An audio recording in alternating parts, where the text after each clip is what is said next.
If they impose blockade, actually it's very easy to break blockade. Because when China imposes blockade, you think the whole world is just going to stand by and do nothing? Of course not. I suspect immediately there will be economic sanction. I would say almost 100% sure, because United States understands if United States cannot help defend Taiwan, then the impact on U.S. presence in the Western Pacific is tremendous.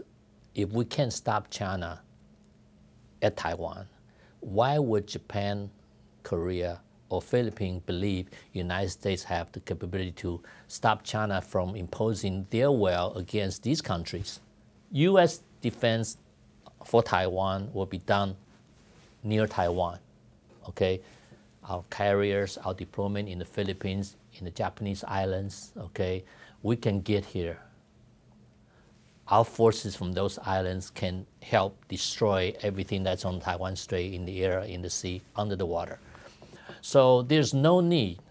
So when people say, United States is not gonna come to Taiwan, you're right. We're not gonna come to Taiwan, but we will be around Taiwan, help protect Taiwan. That's all Taiwan needs, because Taiwan's ability to defend that area in front of Taiwan is enough.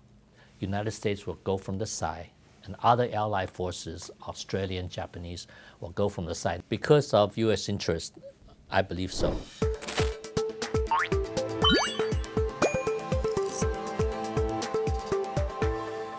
大家好，我是信聪。那看我穿的这个衣服，还有这个场景有一点不太一样啊。这主要是我们正在规划筹办一个特别节目，叫做《当和平被摧毁》。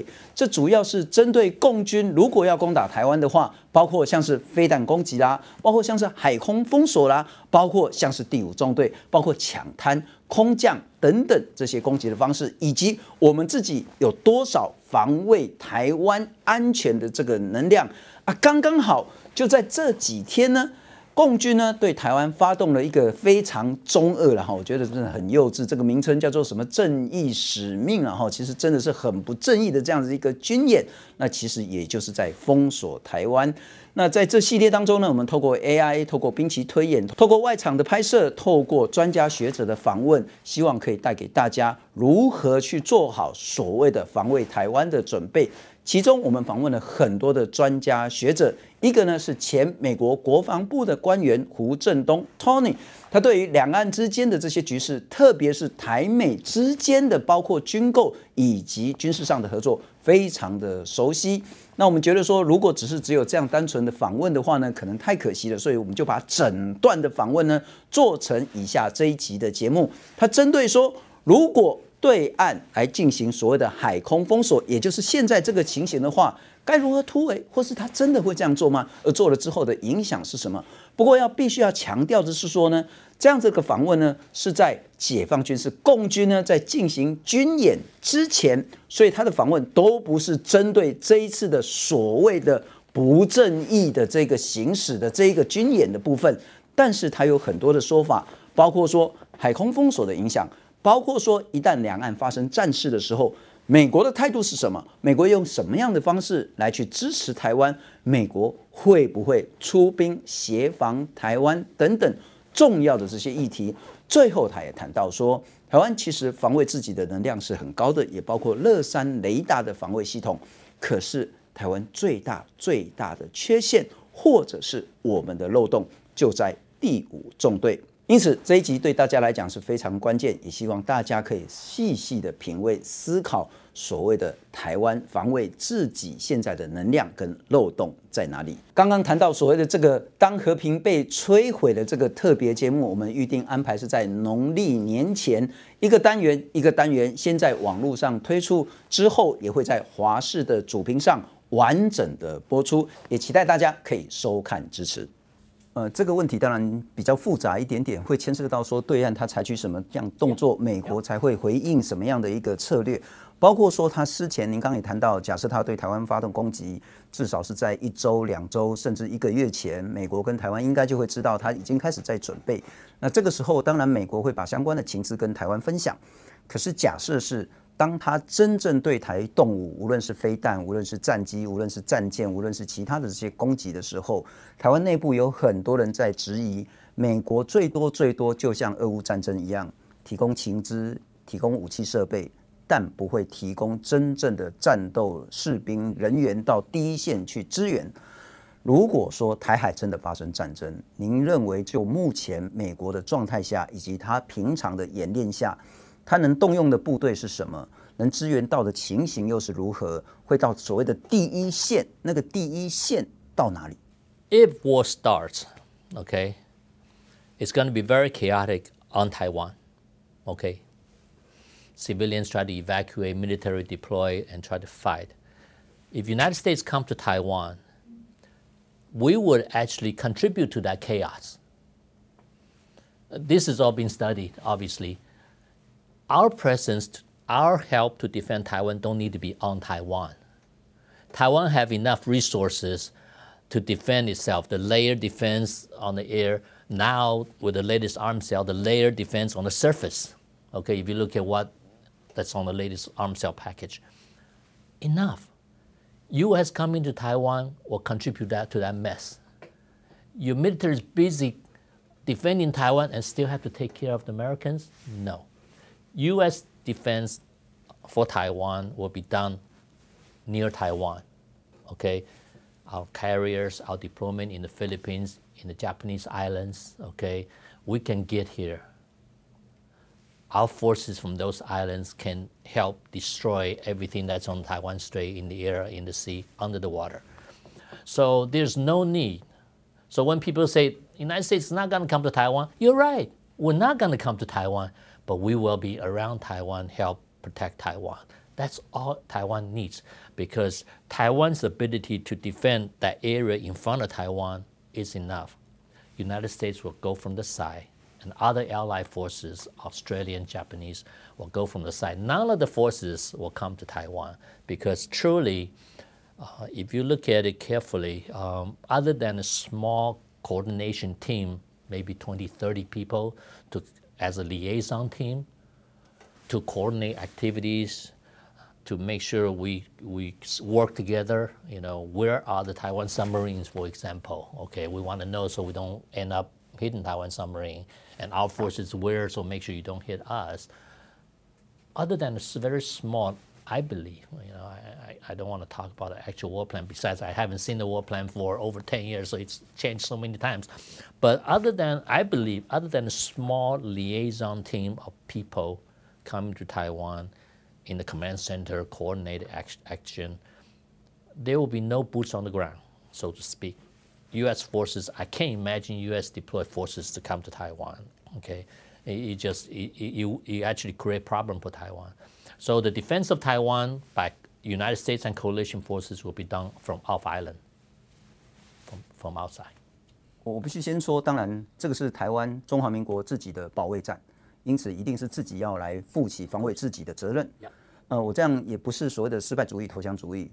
假设我们无法针对源源不绝的飞弹攻击进行有效的源头打击，它不断的对台湾的重要设施发动飞弹攻击，而我们无法摧毁它不断攻击的飞弹基地的时候，假设我们的空军，假设我们的空防被摧毁，假设我们的战力陷入一个焦灼，这个时候，美国除了说刚您谈到，不管是在冲绳、在菲律宾，或者是说自己的这些相关的这些航母等等的，在旁边支援之外，当台湾的战事陷入一个焦灼甚至颓败之势的时候，美国会有不同的战术吗？ Well, actually, let me address the first part of your question, okay? I see in many of the pro-China media talk about saturation strike by the rocket and missiles. If you look at the latest package, ATACMS, okay, 421 ATACMS, right? Before Taiwan bought 84, okay? When we sold ATACMS to Taiwan last time, 84, I was thinking, this is a policy change. Why? Well, ATACMS 300 kilometers can hit China, okay? I wasn't sure, but at this time with 400 something, I'm sure there's a policy change, Because if you recall, before, United States only sell defensive weapon, okay? United States did not want Taiwan to hit China and basically escalate the war. So Taiwan developed your own Xiongfeng missiles that can hit China, okay? So if you think China's rocket, which flies a low profile, actually can get here before the missile, okay? How long does it take China's rocket to fly from China to Taiwan?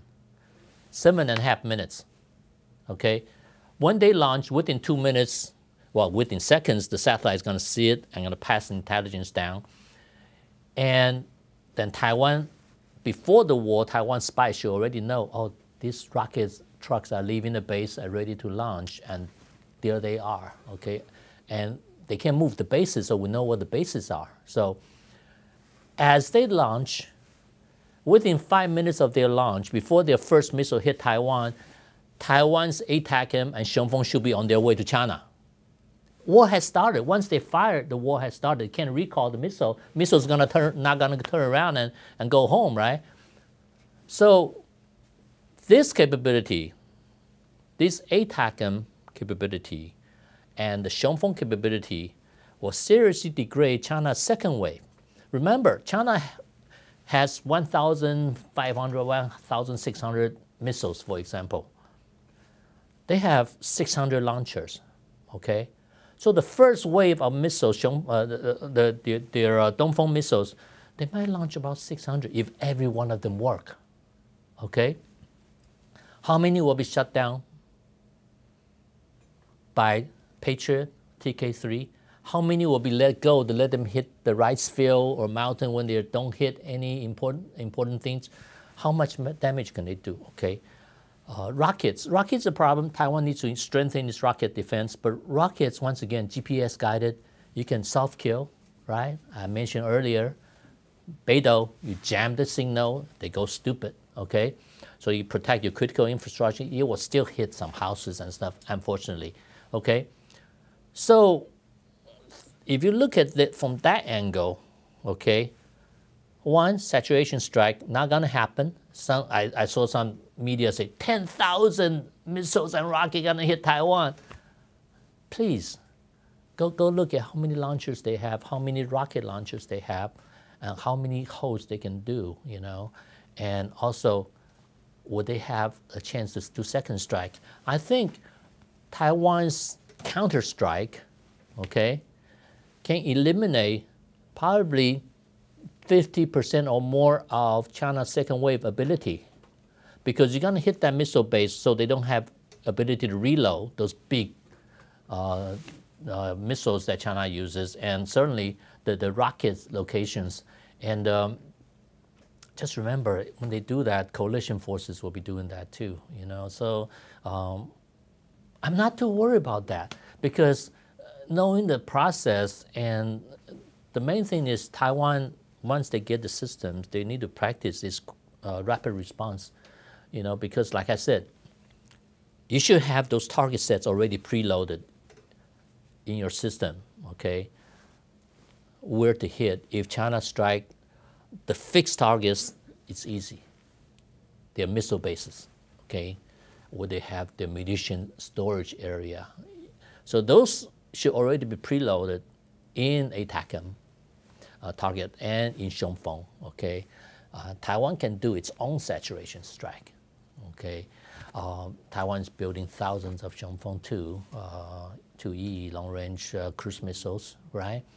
So you go out there and knock down their follow-on strike capability, okay?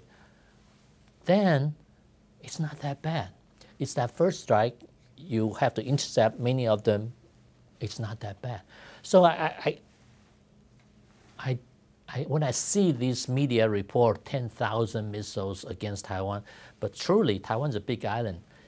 If you look at 10,000 holes, no country has ever surrendered because of 10,000 holes, okay? United States bombed Vietnam with millions of holes, you know, Vietnamese survived. This type of strike is intimidation to people, okay? Boom, boom, boom. Because If you look at the size of a 250-pound warhead or 500-pound warhead, the size of the holes, I've seen the size of holes that they make, you know. So what? 我完全同意您对飞弹的这些解读跟理解。那包括 taken 就是 a taken， 在当飞弹攻击我们对源头打击的重要性。那也包括现在包括我们对反抢滩这件事。但我还是没有放弃我刚刚那个问题是：假设习近平动用全国之力发动焦土战争，不惜一切代价，两岸的军力确实相差非常悬殊。台湾内部还是会有充满着极高的疑虑是。当他动用一切代价的时候，透过空中的空降，包括抢滩，包括飞弹，包括轰炸机，包括等等的他们的歼16等等的所有的战术的这些武器全部派上用场的时候，台湾能抵抗的，我相信也许在1个月、2个月、3个月之后，我们可能会渐渐的陷入颓势。而当我们面对到战争的颓势的时候，美国有可能相较起俄乌战争，采取更进一步的。直接透过相关的武器系统，甚至他们的人员士兵参与到更前面的第一线吗 Okay. To answer your question, because of U.S. interest, I believe so. But your premise, 2-3 months, I think the attrition to China's forces across Taiwan Strait. Remember, Taiwan is not like Ukraine, where Russian forces can hide behind the mountains, behind the tree, and come over and attack. There's no place to hide over Taiwan, okay? So as Indo-PACOM Commander Paparo said, it'll be a hellscape, you know? So the hellscape description is very accurate because when everything over Taiwan Strait, in the sky, on the water, you shoot, you kill, okay? China can't survive that. There's an attrition rate. So can they last 2-3 months? I don't think so. I think when they get to a 30-40% attrition rate and they lost all the big ships, okay, they can continue the war. There's no possibility that they can come over. Helicopter, airborne. Taiwan has thousands of Stingers. You know, as they get close, and Stinger guys can hide in behind any tree. So first of all, but just in case they do this, okay, I cannot imagine, at least when I was in D.C., it was made very clear to me that Taiwan is the key, because if the United States cannot help Taiwan survive, then our prestige in the Asia-Pacific region will be zero, okay? Our allies will start developing their own nuclear weapons and start finding ways to defend themselves. Small countries and Philippines, Malaysia, Vietnam will all say, okay, we're gonna have to listen to China, okay, because we don't have a country or even world organizations that can stop China, because China already disregard international rules, okay? If they can beat United States, there's no more need for them to obey international rules. They'll impose their rules. So at that time, surely the United States will have to go back to Guam and Hawaii. But we can't allow that to happen because this whole entire region is so important to us, both economically and militarily. So I think, yeah, if it comes to that point, U.S. national interests will dictate U.S. deployment and come help defend Taiwan. But like I said, I don't see going to that point. I don't see how this whole scenario have a positive turnout for China, even though many media think Taiwan should just give up. I think these media are being paid by China to promote this defeatist attitude. If you look carefully at how Taiwan defense scenario goes, I don't see a scenario where China can win. You know, unless through psychological warfare, cognitive warfare, Taiwan give up themselves. I just don't see how they can win. 完全同意。在2-3个礼拜前，国防部做出了一个非常重要的政策，也就是之前我们在谈说的，不管是第1级或者是台湾这边的接战守则，国防部宣布所谓的去中心化，不带交战，然后可以自行接战这部分。但国内还是有很多军事专家认为说，这样子一个接战守则似乎不是非常的明确，也就是去中心化的这种接战守则，相较起美国自己的接战守则，能否更具体，而且比较对台湾有建设性的谈一谈，美国是如何建立它的接战守则？不管是说台湾遭受攻击，甚至是美国自己遭受到威胁甚至攻击的时候，什么样的层次？遇到什么样的状况，他可以自行决定；什么样的层次必须交由不管是现在的战争部长决定，甚至交由现任的总统来做决定。美国的接战守则是否可以让台湾现实我们的国防部作为重要参考 ？Actually, Taiwan's model is very similar to what the United States has right now. We have centralized control, decentralized execution. When that link from centralized control is cut, the decentralized portion already have their war mission requirement. So you continue to execute your war mission requirement. Each unit knows what we call war documentation. No. So each unit knows in case you lose that link, okay, even though that command and control link is redundant, you shouldn't lose it, but whatever, just in case you lose it, that commander of the flotilla, the commander of the base, fighter base, whatever, air defense units, they know what's their mission. My mission is this area defense, or my mission is to strike these targets. They'll continue that mission, okay? Without guidance from above, the commander at that unit is decentralized, knows his mission, he will decide how to execute that mission. Because day to day, that's what we do. The commanders get authority. They get an overall responsibility. You need to do this. The commander decides how he execute to do that, okay? So by having those kind of training, I'm hoping Taiwan is doing the same because the concept is the same, centralized control, decentralized execution, okay? That's what Taiwan is moving to, which it's the right thing to do because you have to be ready to lose that centralized control. If you don't have that, what would you do? During the Iraq War, Iraqis sat there and waiting to surrender because they lost that centralized control.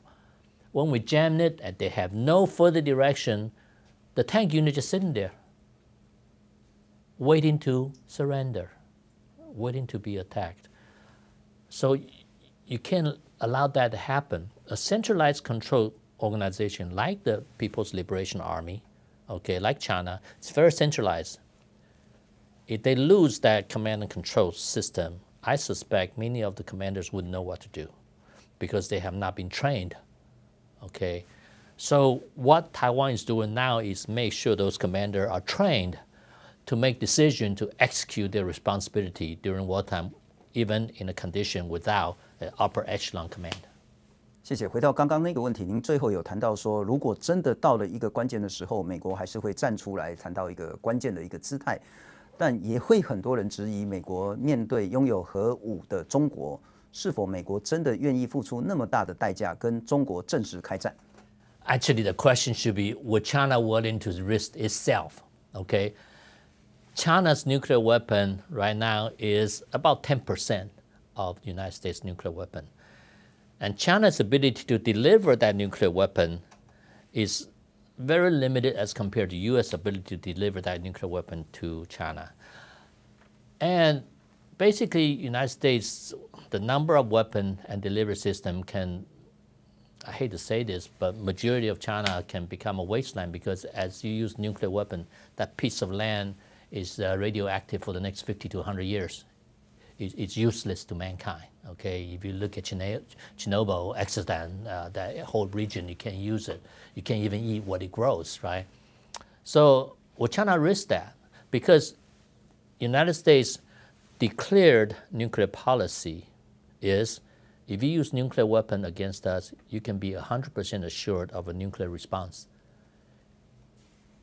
If you use nuclear weapon, United States will counter with nuclear weapon, okay? And that nuclear weapon is once you launch, we have anti-nuclear long-range missile system around the United States, obviously. We have systems that capture on the the middle phase and also on the terminal phase, United States missile will be on its way over. Okay, so and it will be a massive response. So China knows this. I mean, the reason the United States have a declared nuclear policy is to deter nuclear attack against the United States. So I don't see it. I don't see China even thinking about, because in the latest nuclear policy review, we said the threat of use of nuclear weapons is sufficient for the United States to launch a nuclear strike.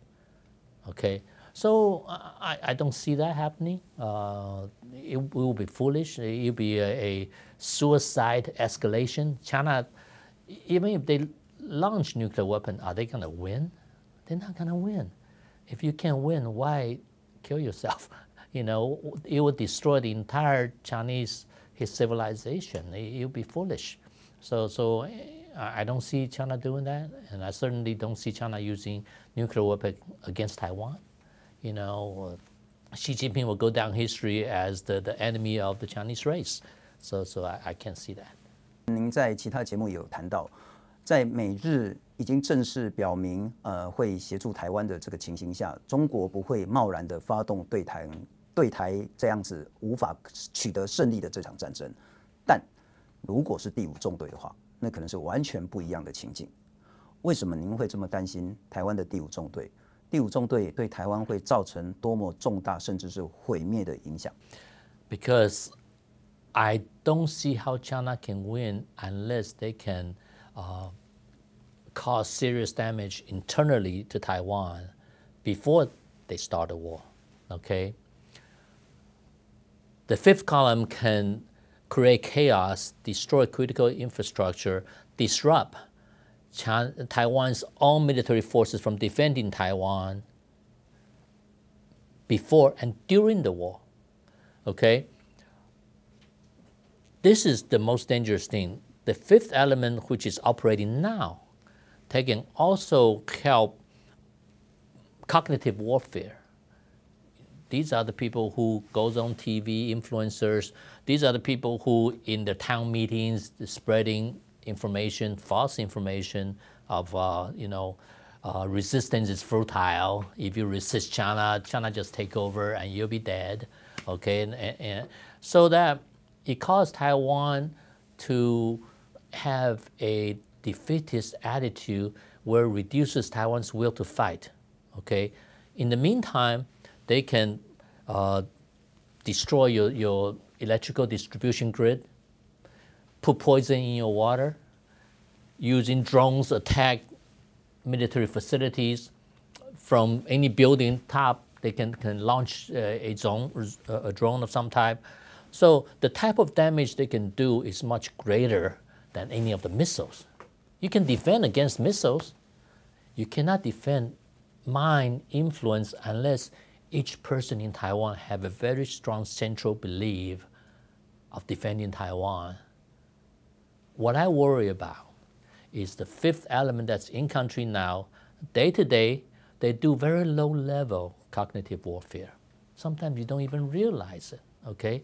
And recently you saw the news where they are paying off influencers in Taiwan, in the United States with massive amount of money.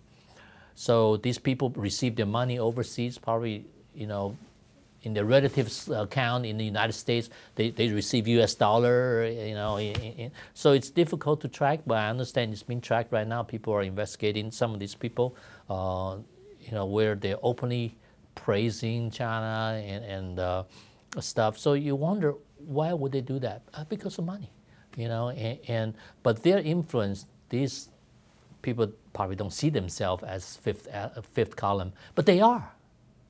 You are a fifth column if you're serving your enemy, right? So all these people might think, oh, I'm great. I'm doing, my home country, whatever. But for Taiwan, they're fifth column, even though you don't call yourself that, but you are. So these are the people I worry most, because if Taiwan's determination to defend itself is affected, people won't come to Taiwan's help. If Taiwan's ready to surrender, why would other people come help Taiwan? So that is the key. That is why you see me talk about this, and that is the only way I believe China can grab Taiwan, annex Taiwan, is this. But like I said, these people don't realize if China do come over, okay, China is one-party system. KMT, TPP, or DPP, no more. It's a suicide mission. And once these people loses its usefulness, okay, right now they're useful to the communists. But when they take over Taiwan, if they think communists are going to treat them better, they better think again. Because you are a traitor. If you are a traitor, you're always a traitor. They won't trust you. They probably, the first one you get rid of are these traitors. So I hope they think about this and think about what they're doing. Tony 跟我们谈谈乐山雷达站。这个雷达站，当一旦两岸战事发生的时候，它扮演什么样重要的角色？为什么？ At that time, the most important purpose that the United States wants to provide this big radar is because we want to give the leadership of Taiwan time to evacuate, because we are worried about China use decapitation strike. They may launch a couple of missiles with the intention of killing the leadership of Taiwan. So this radar, as you know, has a 3,000-kilometer range. They can give Taiwan leadership about 20 minutes warning time to take cover, okay? The second purpose is in case China decides to do a massive attack on Taiwan using missiles and rockets and airplanes, this radar can detect it and provide targeting, queuing information. It can tell, like day to day, when Patriot is monitoring missiles coming in, they will scan the entire sky, okay? This radar can tell the Patriot system, in about 10 minutes, you're gonna have a radar from this space and this space, so the Patriot radar can focus their energy at those space. They see the incoming missile early, it increases the probability of kill. So those are the main purpose, primary two purpose, allow the leadership to have time to take cover from a decapitation strike. Second, to make the air and missile defense system of Taiwan more effective. 当然，就包括台湾，当然也包括对岸，都知道乐山雷达对台湾的重要性，因此这也会是第一波首要的摧毁目标。那我们 defense 的能量，我们不被飞弹所摧毁，特别是指乐山雷达站等这些非常关键的雷达系统，我们的防护能力有多少？对岸摧毁他们的可能性有多高 ？Of course, there's going to be missile defense that protect that. That's why I think China will use not only missiles but also cruise missiles to attack this site, since this is a fixed site. So most likely they will use the satellite guidance system, BeiDou system, okay? So knowing that, you also look at the structure of this radar. It's a 10-story tall radar. I don't know if you have been there. Each face has thousands of individual transmitter receiver, TR modules. So even if you have a bomb blow up nearby, killed a few hundred, it still functions. But the key is, first you have the hard kill option of having missile defense or having phalanx closing weapon system that can kill the cruise missile. Second thing is you use self-kill, because a GPS signal can be easily jammed. So the BeiDou signal, and Taiwan has many of the GPS jammers against BeiDou system. You can use self-kill and make these cruise missiles go stupid as they get close to this site and they lose their tracking. They don't know where they're at and they crash, okay? So there are many different defense systems. Of course, I can't say where it is or how it's done, but it's not so vulnerable as people think, okay? First of all, it's survivable because it's so huge. You need so many missiles and bombs and to hit it, to knock it out of commission. Second, they are the self-kill protection. 除了说刚您谈到的各式各样飞弹之外，包括无人机，包括骇客，包括内部的第五纵队等等的，包括我们内部自己可能出现所谓的叛军等等的这些问题。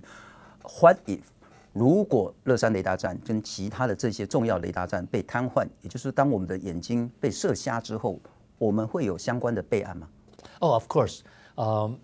Taiwan has many mobile radars. Actually, the majority of Taiwan's radars are mobile. They're deployable. They move around.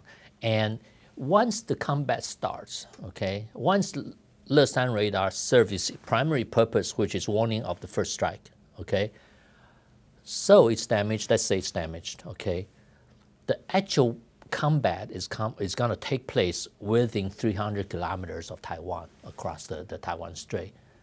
Taiwan's mobile radar all have that range. You don't need that 3,000 kilometer range anymore. At that point, Taiwan's surveillance and the connectivity of the system and the command and control system will depend on these mobile radar, and their picture will be integrated into one single picture of battle area pictures.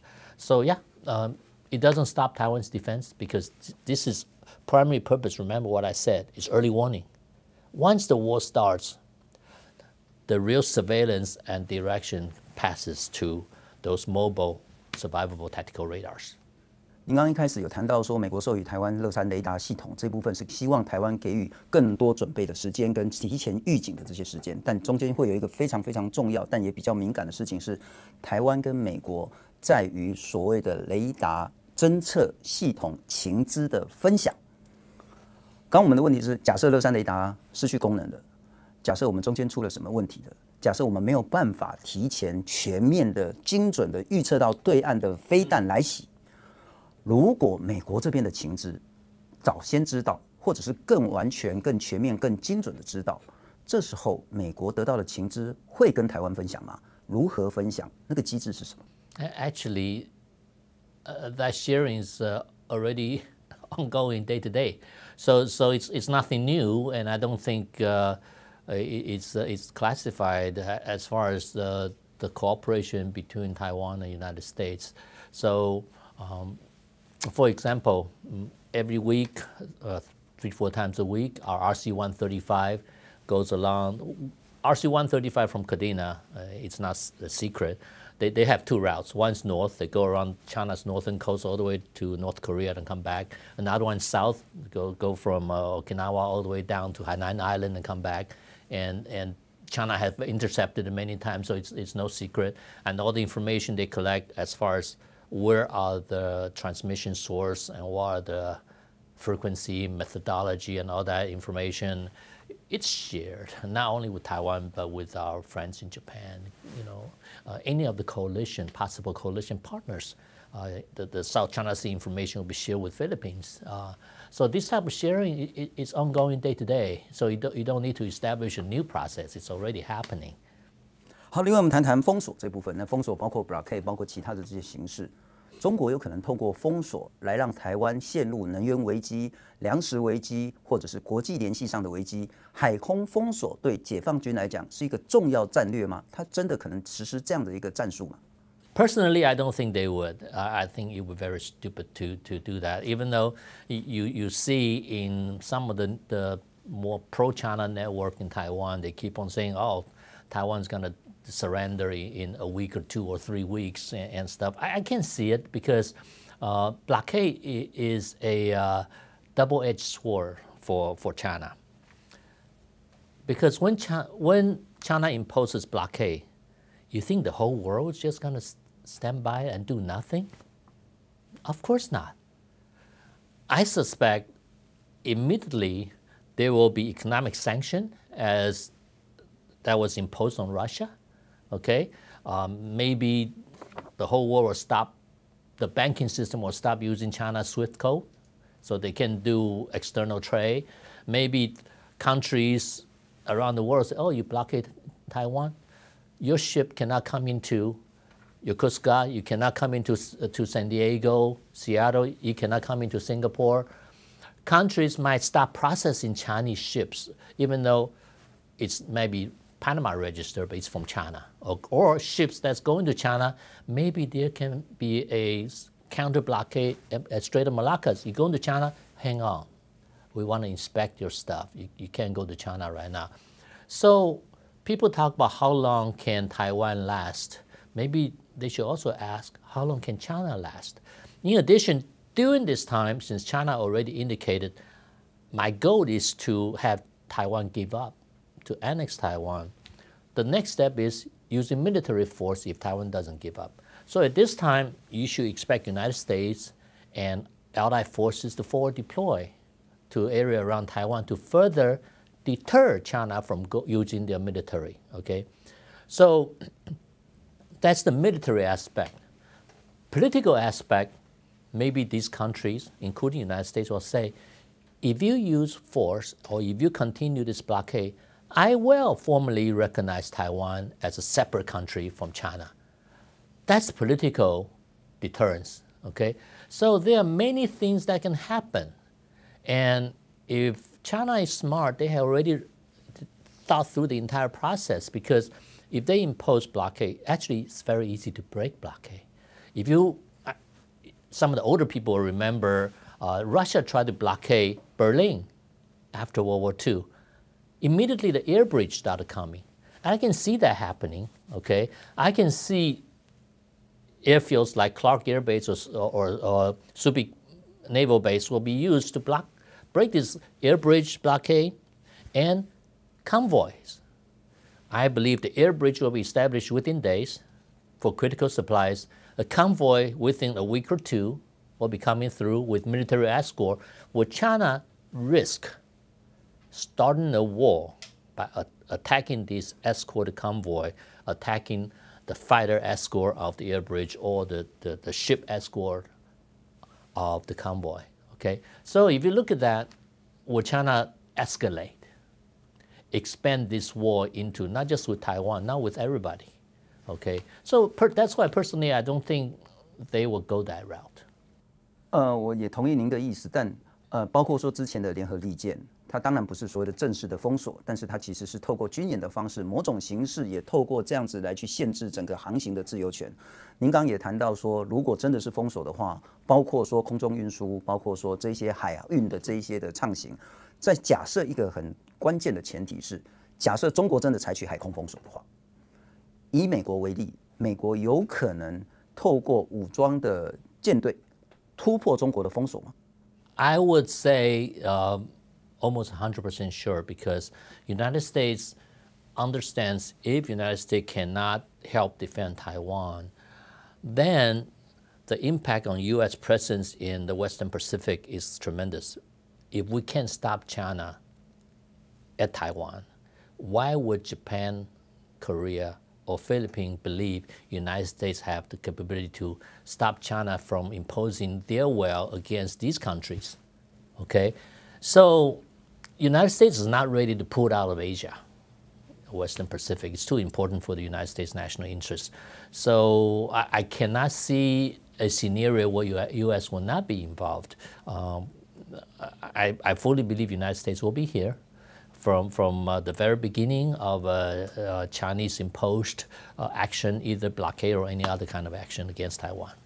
我们完成那个 blockade 这部分访问，第三部分可能我们是不针对 blockade， 也许针对飞弹攻击、抢滩或者是相关的空降或其他正式的战争行为。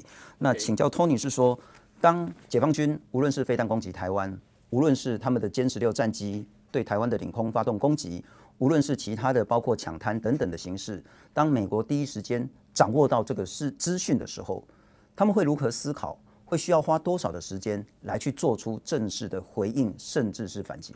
This is a very good question, okay? Majority of people don't understand U.S. decision-making process, all right? So every area where U.S. interest is involved, we have a comprehensive war plan already in place with many options. These options is based on the enemy's action and also U.S. readiness, our preparedness. At different state of preparedness, we have different options, okay? So if China wants to do something against Taiwan, they can't hide it, okay? Usually we'll have strategic warning, okay? Maybe weeks, a month in advance, okay? It's very hard to conduct a warfare against Taiwan without having some kind of preparation, okay? Because you want to win. So you cannot just have 20 airplanes come around and attack Taiwan. You can hide 20 airplanes, right? But you cannot hide 400 airplanes loading up weapons. You cannot hide all these ships getting ready to attack. So when we get strategic warning, first thing that's going to happen is our commander in Indo-PACOM Command will go to Washington, D.C. and go with the Secretary of Defense and the Chairman of the Joint Chief, because they're advisor to the President, and the warfighter commander is PACOM commander. The three of them will go to tell the President, sir, this is happening. We think China is ready to attack. And based on our current readiness and what China is doing, I recommend option C. The President will get to choose and decide, okay, if China attacks, implement option C, okay? So the decision process actually is on the front end. United States is not stupid until enemy do something, oh, what should I do? No, that decision is made beforehand, and the Indo-PACOM commander has given the authority to execute the war plan the minute China does something. That trigger, obviously, is classified what triggers that implementation of the war plan. But the fact is, at that point, when President say execute option C, within option C, there are force deployment order immediately issued. The carrier in San Diego deploy, the submarines from the West Coast all move forward moving, and submarines in Hawaii go out, and of course Guam submarines out there day to day. So the timing that most people don't understand is it's quick because the decision is made beforehand, okay? The President already knows, okay, if China do this, it affects United States court interest. We're not gonna stand by. And so from the time that China takes action, you should expect the United States already have response ready, okay? And this is not a secret. After the Gulf War, everybody knows in our war plan based on the option, the first 72 hours of combat action is already set. Who does what to who. Then after 72 hours, our war plan will determine enemy's action. Then we have what we call branches and sequel. That's already our intelligence studies. Okay, most likely if they go this way, the following action such, then we'll go to that branch and we have sequels. So like I say, it's a very comprehensive war plan. I was a planner for 2 years, and United States action will be very quick, and hopefully China understands this. I say this because I really hope to further deter China from doing something unthinkable. Let's go the peaceful way. 我能否这样理解，就是说，如果是在他们平常的演练的这样子一个情境下，最直接、最正式的一些直接回应，可能在第一时间就会做。但如果是更复杂的需要做决策的话，也许是在几个小时、半天内，了不起，在您刚刚有谈到72小时这件事情，美国正式的决策就会下来。Political decisions already made. I don't think there's a waiting for political decision because we run this exercise. When I was in the military, and we do this on a Taiwan scenario quite often, even now. I don't think it takes even the 72 hour is the war plan, how to fight the first 3 days. Okay, if we're gonna engage in the fight, that decision is already made. And like I said, the Indo-PACOM commander already given authority. And the fact is, if you look at all the exercise we do in the region, King's War with Japan, okay, all the exercise we have Australia and in Philippines, and also Bamboo Eagle in the U.S., they are all exercising wartime scenarios as we can't exercise the entire war plan, okay? So we do a little bit of it each time. And if you want to understand the wartime command structure, how we will fight, okay, just go online and look at the command structure for Rim of Pacific exercise, RIMPAC exercise from previous years. You will see how we deploy the Joint Task Force commander. Then under the deputy commanders, usually we have a Japanese, or we have coalition forces structure, and we call it RIMPAC, but the fact is we exercise some of the things that we need to do in case China starts a war. So all these are exercise, all these are prepared. And so political decision, like your question is, would it take 3 days? No, it won't take 3 days. It's already done beforehand. The military deployment is the timing, how far advanced we have the warning. If we know China going to do something, we will start early. If China surprise us and we don't have enough forces, then we use a different option. The commander will recommend to the president a different option where maybe from U.S. asset long-range strike first, then follow on. If our forces already forward deployed, then more of the local strike and what happened. 这几个礼拜，我们其实包括跑了第3天然气接收站，我们到了松山机场，我们到了台北港，我们到了沙仑海滩，我们到了桃园龙潭的超高压变电所，我们到了很多所谓的对台湾来讲非常重要的能源，包括我们的相关的电力，包括我们也去了粮仓等等所谓的关键基础设施。我想进一步请教您，如果第5纵队真的要对台湾造成非常严重的骚扰攻击的话，他们的行动会是什么？我们也看到了，假设如果是用也许是1000架的无人机，我们可以很轻易的就摧毁掉我们的变电所、我们的港口、我们的能源接收站。假设这样的攻击，目前当然台湾方面都有开始在做所谓的关键基础设施的韧性的这些准备。依您的了解，足够吗？或者是说我们该再做什么样的提升？两个问题是，第5纵队在未来可能会发动什么样的致命性的攻击，而台湾又该如何再一次的提升我们的韧性防卫？ So, to defend against fifth column is the duty of every citizen. Okay, without the participation of the citizens, it's impossible. Each citizen should become more aware. When you see something strange, report it or stop it, okay? Because police and army cannot be everywhere. But people, you and I are everywhere, okay? So it takes the involvement, the awareness of the people, okay? As far as defense weapon goes, of course, you see in Taiwan's using those radio frequency guns to point at the UAV, the drones to knock it down. And Taiwan is so populated, you cannot use guns to shoot it down because if you miss the darn thing, you hit somebody. So another thing I think Taiwan should consider is like microwave weapon, where you can counter against a swarm of drones by burning out its circuitries. United States is using that on some of our bases overseas because what you worry about is here comes 50 drones. If you use this microwave type weapon within 1 or 2 kilometers, they lose function, they fall. Okay, these are the type of things I think Taiwan need to look at more closely because the threat is real. Like I mentioned, somebody on top of the rooftop in every building, they can be flying something. A $200 drone can hit a $36 million F-16, right?